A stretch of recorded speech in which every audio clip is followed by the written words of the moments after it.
ಸ್ನೇಹಿತರೆ ನಮಸ್ಕಾರ. ವಿಡಿಯೋ ಸೆಷನ್ಗೆ ಸ್ವಾಗತ. ನಾನು ಲಾರೆನ್ಸ್ ಸರ್.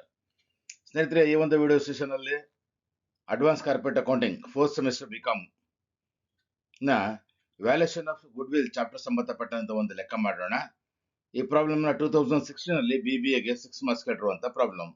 ಬನ್ನಿ ಪ್ರಾಬ್ಲಮ್ ಯಾವ ರೀತಿ ನೋಡೋಣ. Rakesh and company decided to purchase the business.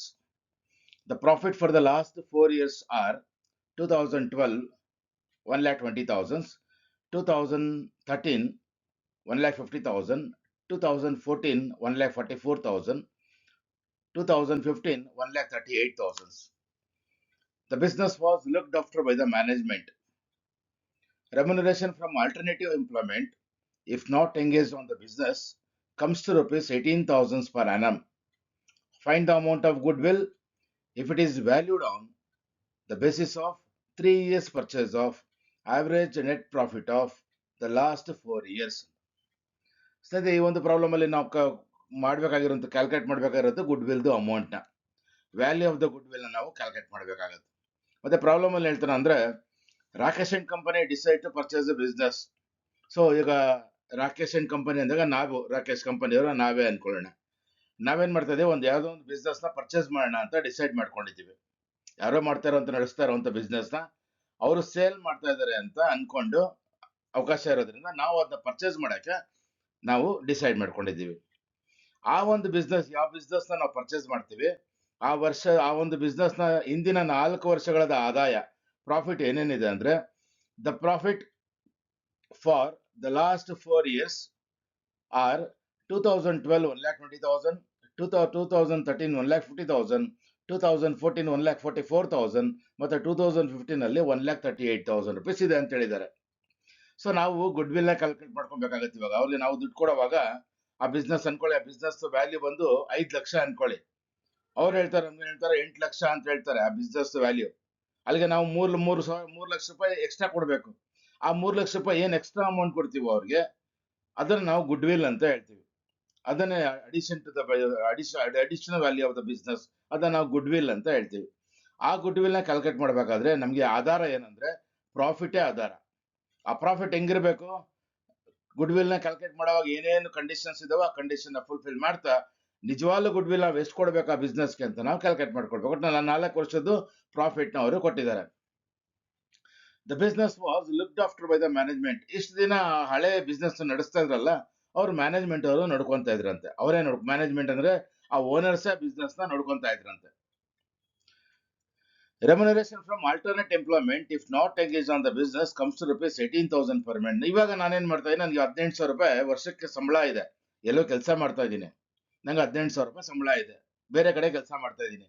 ಒಂದು ವೇಳೆ ನಾನೇನಾದ್ರು ಆ ಒಂದು ಬಿಸ್ನೆಸ್ ನ ಪರ್ಚೇಸ್ ಮಾಡ್ಬಿಟ್ರೆ, ಪರ್ಚೇಸ್ ಮಾಡಿದ್ಮೇಲೆ ಬಿಸ್ನೆಸ್ ನಾನ್ ನೋಡ್ಕೊಬೇಕಾಗತ್ತೆ, ಕೆಲ್ಸಕ್ಕೆ ಹೋಗಕ್ ಆಗೋದಿಲ್ಲ.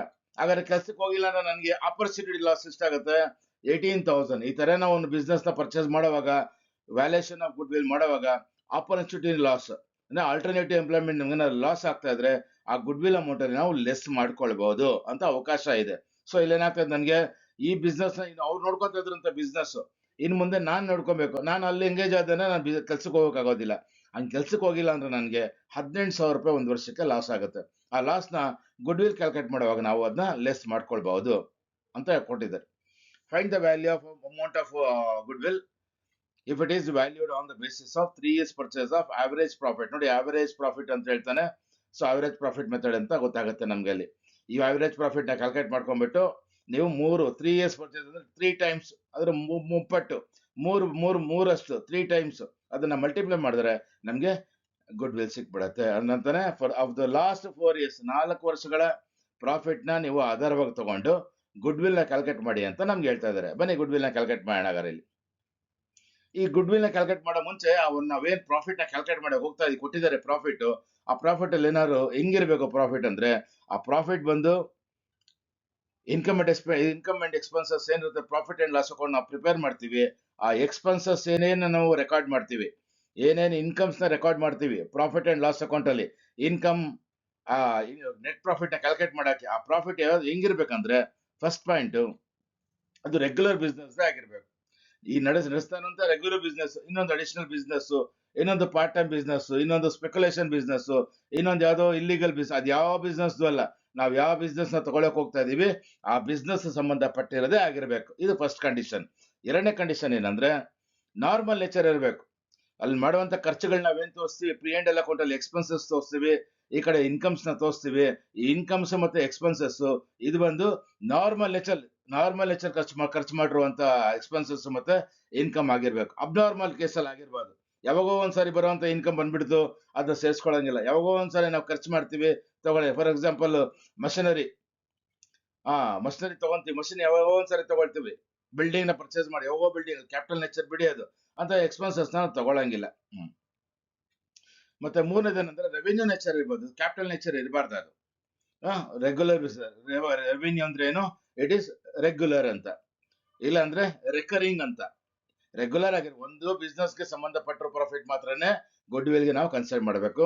ನಾರ್ಮಲ್ ಎಕ್ಸ್ಪೆನ್ಸಸ್ ಇನ್ಕಮ್ಸ್ ಮಾತ್ರ ಲೆಕ್ಕಕ್ಕೆ ತಗೊಳ್ಬೇಕು. ಮತ್ತೆ ಒಂದು ಏನು ಅಲ್ಲಿ ಅದರಲ್ಲಿ ರೆವೆನ್ಯೂ ಐಟಮ್ಸ್ ಮಾತ್ರ ಇರಬೇಕು, ರೆಗ್ಯುಲರ್ ಐಟಮ್ಸ್ ಮಾತ್ರ, ರೆಕರಿಂಗ್ ಮಾತ್ರ ಇರಬೇಕು. ಮಿಕ್ಕಿದ ಐಟಮ್ ನಾನ್ ರೆಕರಿಂಗ್ ಇದ್ರೆ ಅದನ್ನ ನಾವು ಅಡ್ಜಸ್ಟ್ ಮಾಡ್ಬಿಟ್ಟು ಅದನ್ನ ತೆಗೆದಾಕ ಪಾಯಿಂಟ್ ಅಕೌಂಟಿಂದ ಅದನ್ನ ನಾನ್ ರೆಕರಿಂಗ್ದು, ಸ್ಪೆಕ್ಯುಲೇಷನ್ದು ಮತ್ತೆ ಇರ್ರೆಗ್ಯುಲರ್ ಬಿಸ್ನೆಸ್, ಬೇರೆ ಬಿಸ್ನೆಸ್ ಅದೆಲ್ಲ ನಾವು ತೆಗ್ದ್ಬಿಡ್ಬೇಕಾಗತ್ತೆ. ಬನ್ನಿ ಸ್ನೇಹಿತರೆ ಲೆಕ್ಕ ಮಾಡೋಣ ಹಾಗಾದ್ರೆ. ಪ್ರಾಬ್ಲಮ್ ಇಲ್ಲಿದೆ. ಫಸ್ಟ್ ನಾನು ಇಷ್ಟೊತ್ತು ಹೇಳಿದೆಲ್ಲ ಅದ್ರ ನೋಟ್ ಸ್ವಲ್ಪ ನಿಮ್ ಮುಂದೆ ಹೇಳ್ತೀನಿ. ಫಸ್ಟ್ ನೋಟ್ ಏನಂದ್ರೆ ಅಬ್ನಾರ್ಮಲ್ ಲಾಸ್ ಅಂದ್ರೆ ನಾರ್ಮಲ್ ಲಾಸ್ ಇಲ್ಲದೆ ಇರುವಂತದ್ದು, ಸ್ಪೆಕ್ಯುಲೇಷನ್ ಲಾಸ್ ಅಂದ್ರೆ ರೆಗ್ಯುಲರ್ ಬಿಸ್ನೆಸ್ ಅಲ್ಲಿ ಸಂಬಂಧ ಪಡದೇ ಇರುವಂತದ್ದು, ನಾನ್ ರೆಕರಿಂಗ್ ಲಾಸ್ ಯಾವಾಗೋ ಒಂದ್ಸರಿ ಕ್ಯಾಪಿಟಲ್ ನೇಚರ್ ಇರುತ್ತಲ್ಲ ಅದನ್ನ. ಈ ತರ ನಿಮ್ಗೇನೋ ಪ್ರಾಫಿಟ್ ಗಳಲ್ಲಿ ಲಾಸ್ ಸೇರ್ಕೊಂಡ್ಬಿಟ್ಟಿದೆ ಅಂತ ಈ ಪ್ರಾಬ್ಲಮ್ ಅಲ್ಲಿ ಕೊಟ್ಟಿಲ್ಲ, ಹಿಂದಿನ ಪ್ರಾಬ್ಲಮ್ ಅಲ್ಲಿ ಕೊಟ್ಟಿದ್ರು. ಹಂಗೇನಾದ್ರು ಕೊಟ್ಬಿಟ್ಟಿದ್ರೆ ನಾವು ಎಕ್ಸ್ಪೆನ್ಸಸ್ ನ ಅವರು ಲೆಸ್ ಮಾಡ್ಬಿಟ್ಟು ನಾವು ಸರಿ ಮಾಡಕ್ಕೆ ಆಡ್ ಮಾಡಬೇಕು. ಇನ್ಕಮ್ ನ ಅವ್ರು ಆಡ್ ಮಾಡ್ಬಿಟ್ಟಿರ್ತಾರೆ ತಪ್ಪಾಗಿ, ಸರಿ ಮಾಡಕ್ಕೆ ನಾವು ಅದನ್ನ ಲೆಸ್ ಮಾಡ್ಬೇಕಾಗತ್ತೆ. ಇಂಥ ಸಿಚುವೇಶನ್ ಬಂದಾಗ ಲಾಸ್ ಅಂದಾಗ ಅವರು ಲೆಸ್ ಮಾಡ್ಬಿಟ್ಟಿರ್ತಾರೆ, ನಾವೇನ್ ಮಾಡ್ಬೇಕಾಗತ್ತೆ, ಆಡ್ ಮಾಡ್ಬೇಕಾಗತ್ತೆ. ಅದ್ರ ಅಪೋಸಿಟ್ ಅಬ್ನಾರ್ಮಲ್ ಪ್ರಾಫಿಟ್ ಅಥವಾ ಅಬ್ನಾರ್ಮಲ್ ಗೇನ್, ಸ್ಪೆಕ್ಯುಲೇಷನ್ ಪ್ರಾಫಿಟ್ ಮತ್ತೆ ನಾನ್ ರೆಕರಿಂಗ್ ಪ್ರಾಫಿಟ್. ಸೊ ಇದು ಅಷ್ಟೇ. ನೆಕ್ಸ್ಟ್ ಮತ್ತೆ ಇನ್ಕಮ್ ಇದ್ರೆ ಅವ್ರ ಇನ್ಕಮ್ ನ ಪ್ರಾಫಿಟ್ ಎಲ್ಲ ಆಡ್ ಮಾಡಿ ತೋರಿಸ್ಬಿಟ್ಟಿರ್ತಾರೆ. ನಾವು ಸರಿ ಮಾಡಕ್ಕೆ ಏನ್ ಮಾಡ್ಬೇಕಾಗತ್ತೆ, ಅದನ್ನ ಲೆಸ್ ಮಾಡ್ಬೇಕಾಗತ್ತೆ. ಜೊತೆಗೆ ನಾನು ಅವಾಗ ಹೇಳಿದೆ ಲಾಸ್ ಫ್ರಮ್ ಆಲ್ಟರ್ನೇಟಿವ್ ಎಂಪ್ಲಾಯ್ಮೆಂಟ್ ಅಂತ ಒಂದು ಬಿಸ್ನೆಸ್ ನಾನು ತಗೊಂಡ್ರೆ ಇವಾಗ ಇರುವಂತ ಕೆಲಸ ನಾನು ಕಳ್ಕೊಳ್ತೀನಿ, ಕೆಲ್ಸಕ್ಕೆ ಹೋಗಕ್ ಆಗಲ್ಲ. ಆ ಲಾಸ್ ಈ ಕಡೆನೂ ಪ್ರಾಫಿಟ್ ಬರುತ್ತೆ, ಬರ್ತಾರೆ ಅದು ಇನ್ಕಮ್ ನಿಂತೋಗ್ಬಿಡುತ್ತಲ್ವಾ, ಆ ಲಾಸ್ನು ಕೂಡ ನೀವು ಲೆಸ್ ಮಾಡಿ ತಗೊಳ್ಬಹುದು ಅಂತ. ಮತ್ತೆ ಒಂದ್ ವೇಳೆ ಏನಾದ್ರು ನೀವು ರೆಗ್ಯುಲರ್ ಬಿಸ್ನೆಸ್, ನಾರ್ಮಲ್ ನೇಚರ್ ಮತ್ತೆ ರೆಕರಿಂಗ್ ನೇಚರ್, ರೆವೆನ್ಯೂ ನೇಚರ್ ಇದ್ರೂ ಕೂಡ ಕೆಲವೊಂದ್ಸರಿ ನಾವು ಮರ್ತು ಬಿಟ್ಟಿರ್ತೀವಿ. P and L account prepare ಮಾಡುವಾಗ ಮರ್ತು ಬಿಟ್ಟಿರ್ತೀವಿ. ಹಂಗೇನಾರ ಮರ್ತು ಬಿಟ್ಟಿದ್ರೆ ಇವಾಗ ಬೇಕಂದ್ರೆ ಎಕ್ಸ್ಪೆನ್ಸಸ್ ಐಟಮ್ ನ ಲೆಸ್ ಮಾಡ್ಬೋದು. ಎಕ್ಸ್ಪೆನ್ಸಸ್ ಮತ್ತೆ ನಿಮ್ಗೆ ಲಾಸ್ ಕೊಟ್ಟಿದ್ರೆ ಅನ್ರೆಕಾರ್ಡೆಡ್ ಅದು ಮರ್ತೋಗ್ಬಿಟ್ಟು ನೀವು ರೆಕಾರ್ಡ್ ಮಾಡಿಲ್ಲ ಅಂದ್ರೆ ಪಿ ಅಂಡ್ ಎಲ್ ಅಕೌಂಟ್ ನ ಪ್ರಿಪೇರ್ ಮಾಡುವಾಗ, ಸೊ ಅದನ್ನ ಬೇಕಾದ್ರೆ ನೀವು ಲೆಸ್ ಮಾಡ್ಕೊಬಹುದು. ಒಂದ್ ವೇಳೆ ಆ ತರದ್ದು ಪ್ರಾಫಿಟ್ ಏನ ಇದ್ರೆ ಅನ್ರೆಕಾರ್ಡೆಡ್ ಅಂತ ದಾಖಲೆ ಮಾಡದೇ ಇರುವಂತದ್ದು ಅಷ್ಟೇ. ಅಂದ್ರೆ ಬಿಸ್ನೆಸ್ ಸಂಬಂಧಪಟ್ಟಿದ್ರೆ ಅಂತ ಇನ್ಕಮ್ಸ್ ಇದ್ರೆ ನಾವೇನ್ ಮಾಡ್ಬೇಕು, ಆಡ್ ಮಾಡ್ಬೋದು. ಈ ಒಂದು 5 ಪಾಯಿಂಟ್ ನ ನೀವು ಮೈಂಡ್ ಅಲ್ಲಿ ಇಟ್ಕೊಂಡಿರ್ಬೇಕು ಯಾವಾಗ ಕೂಡ. ಮತ್ತೆ ಇವಾಗ ಬನ್ನಿ, ಇವಾಗ ನಾವೇನ್ ಮಾಡೋಣ, ಗುಡ್ ವಿಲ್ ನ ಕ್ಯಾಲ್ಕುಲೇಟ್ ಮಾಡೋಣ. ಗುಡ್ ವಿಲ್ ನ ಕ್ಯಾಲ್ಕುಲೇಟ್ ಮಾಡ್ಬೇಕಾದ್ರೆ 3 ಹಂತಗಳಲ್ಲಿ ನಾವು 3 ಸ್ಟೆಪ್ ಅಲ್ಲಿ ಮಾಡ್ತೀವಿ. ಒಂದು ಸ್ಟೆಪ್ ನಂಬರ್ 1 ಅಂದ್ರೆ ಕ್ಯಾಲ್ಕುಲೇಷನ್ ಆಫ್ ಅಡ್ಜಸ್ಟೆಡ್ ಪ್ರಾಫಿಟ್ಸ್. ಅದೇ ಏನಾದ್ರು ಪ್ರಾಬ್ಲಮ್ ಅಲ್ಲಿ ಕೊಟ್ಟಿದ್ರೆ ಅಬ್ನಾರ್ಮಲ್ ಲಾಸ್ ಸೇರ್ಕೊಂಡ್ಬಿಟ್ಟಿದೆ, ಅಬ್ನಾರ್ಮಲ್ ಗೇನ್ ಸೇರ್ಕೊಂಡ್ಬಿಟ್ಟಿದೆ, ಅದು ಇರ್ರೆಗಲ್ ಅಂತ ಹೇಳಿದ್ರೆ ಅದನ್ನೆಲ್ಲ ಅಡ್ಜಸ್ಟ್ ಮಾಡ್ಬಿಟ್ಟು ಕರೆಕ್ಟಾಗಿ ನಮ್ಗೆ ಬೇಕಾಗಿರುವಂತ ರೆಗ್ಯುಲರ್ ಬಿಸ್ನೆಸ್ ಸಂಬಂಧಪಟ್ಟಿರುವಂತದ್ದು, ರೆವಿನ್ಯೂ ನೇಚರು ಮತ್ತೆ ಇದು ನಾರ್ಮಲ್ ನೇಚರ್ದು, ಇದು ಮೂರನ್ನು ನಾವು ರೆಡಿ ಮಾಡ್ಕೊಳ್ಬೇಕು. ಸೊ ಮತ್ತೆ ಎರಡನೇದು ಅದನ್ನ ಆವರೇಜ್ ಮಾಡ್ಕೊಬೇಕು, calculation of adjusted average profits. ಮೂರನೇ ಸ್ಟೇಜ್ ಅಲ್ಲಿ ನಾವು ಅದನ್ನ ಗುಡ್ ವಿಲ್ ನ ಕ್ಯಾಲ್ಕುಲೇಟ್ ಮಾಡ್ತೀವಿ. ಬನ್ನಿ ಸ್ನೇಹಿತರೆ ಇಲ್ಲಿ ಹಾಕೋಣ. Step number 1 calculation of adjusted profits. So ಇಲ್ಲಿ 4 ವರ್ಷ ಪ್ರಾಫಿಟ್ ಕೊಟ್ಟಿದ್ದಾರೆ. ಈ 4 ವರ್ಷಕ್ಕೆ ಒಂದು ಪರ್ಟಿಕ್ಯುಲರ್ ಕಾಲಮ್ ತಗೊಂಡು 5 ಕಾಲಮ್ ಟೇಬಲ್ ಹಾಕೊಳ್ತೀನಿ. ನಾನು 5 ಕಾಲಮ್ ಟೇಬಲ್ ಹಾಕೊಳ್ತೀನಿ. ಆ ಹೆಡಿಂಗ್ ಏನ್ ಬರ್ಕೊಳ್ತೀನಿ ಅಂದ್ರೆ ಕ್ಯಾಪ್ಷನ್ಸ್ ಪರ್ಟಿಕ್ಯುಲರ್ 2012, 2013, 2014, 2015 ಅಂತ ಕೊಟ್ಟಿದ್ದಾರೆ. ಹೇಗೆ ಸ್ಟಾರ್ಟ್ ಮಾಡಬೇಕು, ಅವ್ರು ಕೊಟ್ಟಂತ ಪ್ರಾಫಿಟ್ ಇಂದ. ಅವ್ರು ಕೊಟ್ಟರೆ ಪ್ರಾಫಿಟ್ ಎಷ್ಟಿದೆ ಇಲ್ಲಿ, ಅವ್ರ ಪ್ರಾಫಿಟ್ ಬಂದು 1,20,000, 1,50,000, 1,44,000, 1,38,000 ಇದೆ. ಸೊ ಬರೀ ಅವ್ರು ಕೊಟ್ಟರಂತ ಪ್ರಾಫಿಟ್ ರೆಕಾರ್ಡ್ ಮಾಡೋಣ. 1,20,000, 1,50,000, 1,44,000, 1,38,000 ಅಂತ ಕೊಟ್ಟಿದ್ದಾರೆ. ಸೊ ಏನಾದ್ರು ಆಡ್ ಲೆಸ್ ಮಾಡೋ ಅವಶ್ಯಕತೆ ಇದೆಯಾ? ಈ ಪ್ರಾಬ್ಲಮ್ ಓದ್ತಾ ಬಂದ್ರೆ ಒಂದೇ ಒಂದು ಪಾಯಿಂಟ್ ಕೊಟ್ಟಿದ್ದಾರೆ ಇದರಲ್ಲಿ, ಇನ್ಯಾವುದು ಕೊಟ್ಟಿಲ್ಲ. The business was look after by the management Remuneration from the alternate employment, if not engaged on the business, comes to rupees 18,000 per annum ಅಂತಿದೆ. ಅದೇ ನಾನು ಬಿಸ್ನೆಸ್ ಪರ್ಚೇಸ್ ಮಾಡ್ತಾ ಇರೋದು, ನಾನೇ ರಾಕೇಶ್ ಇನ್ ಕಂಪನಿ. ಒಂದ್ ವೇಳೆ ಬಿಸ್ನೆಸ್ ನ ಪರ್ಚೇಸ್ ಮಾಡಿ ನಾನು ಅವ್ರ ಮ್ಯಾನೇಜ್ಮೆಂಟ್ ಅವ್ರ ಓನರ್ಗಳು ನಡ್ಕೊಂತ ಇದ್ರಂತೆ. ಇವಾಗ ನಾನು ನೋಡ್ಕೊಬೇಕಾಗತ್ತೆ. ನಾನು ಹೋದ್ರೆ ನನಗೆ ನಾವು ಮಾಡ್ತಾ ಇರೋ ಕೆಲಸ ಬಿಡಬೇಕಾಗತ್ತೆ ಅಂತ ಲಾಸ್ ಇದ್ರೆ ಇಲ್ಲಿ ಹಾಕಿದ್ ನೋಡಿ 3ನೇ ಪಾಯಿಂಟ್ ಅಲ್ಲಿ ನೋಟ್ ಅಲ್ಲಿ ಲಾಸ್ ಫ್ರಮ್ ಆಲ್ಟರ್ನೇಟಿವ್ ಇದ್ರೆ ನಾನು ಲೆಸ್ ಮಾಡ್ಕೊಬಹುದು ಅಂತ. ಯಾವ ವರ್ಷ ಅಂತ ಹೇಳಿದ್ದಾರೆ, ಯಾವ ವರ್ಷ ಅಂತ ಹೇಳಿಲ್ಲ ಇಲ್ಲಿ. ಆ ವರ್ಷ ಕೊಟ್ಟಿಲ್ಲ ಅಂದಾಗ ಆ ಲೆಸ್ ಮಾಡೋ ಐಟಮ್ ಎಲ್ಲಾ ವರ್ಷಗಳಲ್ಲಿ ನಾವು ಲೆಸ್ ಮಾಡ್ಬೇಕಾಗತ್ತೆ. ಬನ್ನಿ ಹಾಗಾದ್ರೆ ಬೇರೆ less loss from alternate employment ಎಷ್ಟಿದೆ 18,000.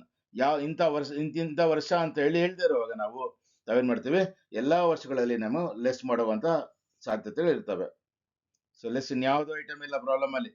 ಅಬ್ನಾರ್ಮಲ್ ಲಾಸ್ ಬಗ್ಗೆ ಇಲ್ಲ, ಅಬ್ನಾರ್ಮಲ್ ಗೇನ್ ಬಗ್ಗೆ ಇಲ್ಲ, ಸ್ಪೆಕ್ಯುಲೇಷನ್ ಪ್ರಾಫಿಟ್ ಲಾಸ್ ಇಲ್ಲ, ನಾನ್ ರೆಕರಿಂಗ್ ಏನು ಪ್ರಾಬ್ಲಮ್ ಅಲ್ಲಿ ಕೊಟ್ಟಿಲ್ಲ.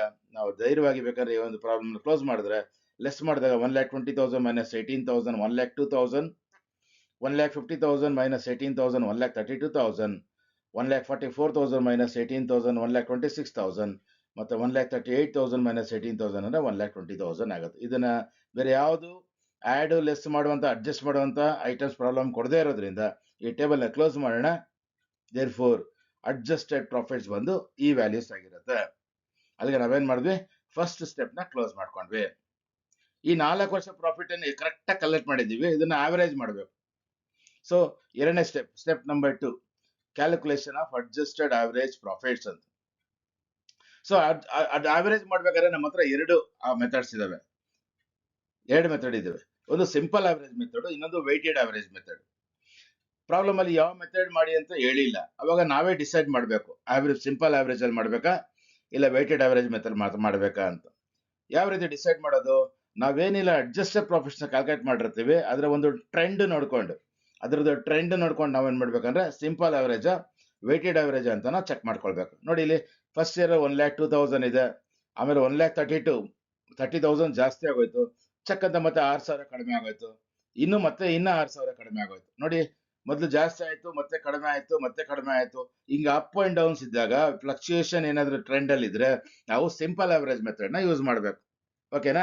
ಇದು ಒಂದೇ ಸಾರಿ ಏರಿಕೆ ಕ್ರಮದಲ್ಲಿ ಇದ್ರೆ 1,10,000 1,25,000 1,50,000 2,00,000 2,50,000 ಒಂದೇ ಏರಿಕೆ ಕ್ರಮದಲ್ಲಿ ಅಥವಾ ಇಳಿಕೆ ಕ್ರಮದಲ್ಲಿ 1,50,000 1,30,000 1,10,000 90,000 20,000 ಅಂತ ಇಳಿಕೆ ಕ್ರಮದಲ್ಲಿ ಇದ್ರೂ ಕೂಡ ನಾವು ವೆಯ್ಟೆಡ್ ಆವರೇಜ್ ನ ಮಾಡ್ತೀವಿ. ಫ್ಲಕ್ಚುಯೇಟ್ ಇದ್ರೆ ಅದನ್ನ ನಾವು ಅಡ್ಜಸ್ಟೆಡ್ ಪ್ರಾಫಿಟ್ ಅಲ್ಲಿ ಮಾಡ್ತೀವಿ. ನೋಡಿ ಕ್ಯಾಲ್ಕುಲೇಟ್ ಮಾಡ್ತೀನಿ ಹಾಗಾದ್ರೆ. There for adjusted average profit equals to formula ಹಾಕೊಳ್ಬೇಕಾಗತ್ತೆ, total profits divided by total years ಅಂತ. ಟೋಟಲ್ ಪ್ರಾಫಿಟ್ ಅಂದ್ರೆ ಇಲ್ಲಿ ಅಡ್ಜಸ್ಟೆಡ್ ಪ್ರಾಫಿಟ್ಸ್ ಮಾಡಿದೀವಲ್ಲ, ರೆಡಿಮೇಡ್ ಇದೆಯಲ್ಲ, answer of the first step ನ ನಾವು ಪ್ರಾಫಿಟ್ಸ್ ಅಂತ ತಗೊಳ್ಬೇಕು. ತಗೊಳ್ತೀವಿ ಬನ್ನಿ. ನೋಡಿ 1,02,000 plus 1,32,000 plus 1,26,000 plus 1,20,000 divided by ಎಷ್ಟು ವರ್ಷದ ಪ್ರಾಫಿಟ್ ನಾವು ಕನ್ಸಿಡರ್ ಮಾಡ್ತಾ ಇರೋದು, 4 ವರ್ಷದ್ದು. So divided by 4.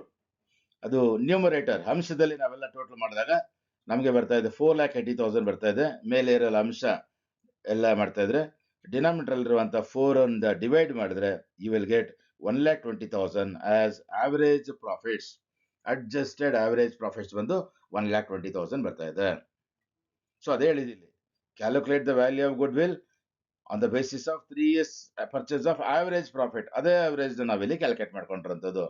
ಸೊ ಮೂರನೇ ಸ್ಟೆಪ್ ಏನ್ ಹೇಳುತ್ತೆ, calculation of valuation of goodwill, value of goodwill. So goodwill ಮಾಡುವಾಗ ಫಾರ್ಮುಲಾ ಇದೆ, ಗುಡ್ ವಿಲ್ ಈಕ್ವಲ್ಸ್ ಟು ಏನು ಸೆಕೆಂಡ್ ಸ್ಟೆಪ್ ಅಲ್ಲಿ ಆನ್ಸರ್ ಕ್ಯಾಲ್ಕುಲೇಟ್ ಮಾಡಿರ್ತೀವಿ, ಅಡ್ಜಸ್ಟೆಡ್ ಆವರೇಜ್ ಪ್ರಾಫಿಟ್ ಅದನ್ನ ಬರ್ಕೊಳ್ಳೋದು ಇಂಟು ಎಷ್ಟು ವರ್ಷ ಅವರು ಪರ್ಚೇಸ್ ಮಾಡಿ. 3 years ಪರ್ಚೇಸ್ ಅಂದ್ರೆ 3 ಇಂದ ಮಲ್ಟಿಪ್ಲೈ ಮಾಡಿ 3 ಟೈಮ್ಸ್ ಅಂತ. 2 years ಪರ್ಚೇಸ್ ಅಂದ್ರೆ ಟ್ವೈಸ್ ಅಂತ. 2 ಸಾರಿ ಮಾಡಿ ಮಲ್ಟಿಪ್ಲೈ 2ರಿಂದ ಮಲ್ಟಿಪ್ಲೈ ಮಾಡ್ಕೊಳ್ಬೇಕಾಯ್ತು. ಇದನ್ನೇನ್ ಬರಿತೀವಿ, adjusted average profits into number of years of purchase ಅಂತ ಕರಿತೀವಿ. ಸೊ ಅಡ್ಜಸ್ಟೆಡ್ ಆವರೇಜ್ ಪ್ರಾಫಿಟ್ ಎಷ್ಟು ಬಂದಿದೆ, answer of the second step 1,20,000 ಬಂದಿದೆ, into number of years of purchase ಎಷ್ಟು ವರ್ಷ ಹೇಳಿದ್ದಾರೆ ಇಲ್ಲಿ 3 years ಪರ್ಚೇಸ್ ಅಂತ ಪ್ರಾಬ್ಲಮ್ ಅಲ್ಲಿ ಲಾಸ್ಟ್ ಸೆಂಟೆನ್ಸ್ ಅಲ್ಲೇ ಕೊಟ್ಟಿದ್ದಾನೆ. ಸೊ ಇಂಟು 3 ಅಂತ ಮಾಡ್ಕೊಂಡ್ರೆ ನಮ್ಗೆ ಅಮೌಂಟ್ 3,60,000 ಬರುತ್ತೆ. ಇದನ್ನ ನಾವೇನಂತ ಕರಿತೀವಿ, ಗುಡ್ ವಿಲ್ ಅಂತ ಕರಿತೀವಿ. ಸ್ನೇಹಿತರೆ ಈ ತರ ನಾವು ಏನ್ ಮಾಡ್ಬೇಕಂದ್ರೆ ಗುಡ್ ವಿಲ್ ನ ಕ್ಯಾಲ್ಕುಲೇಟ್ ಮಾಡ್ಬೋದು. ಮತ್ತೆ ಸ್ನೇಹಿತರೆ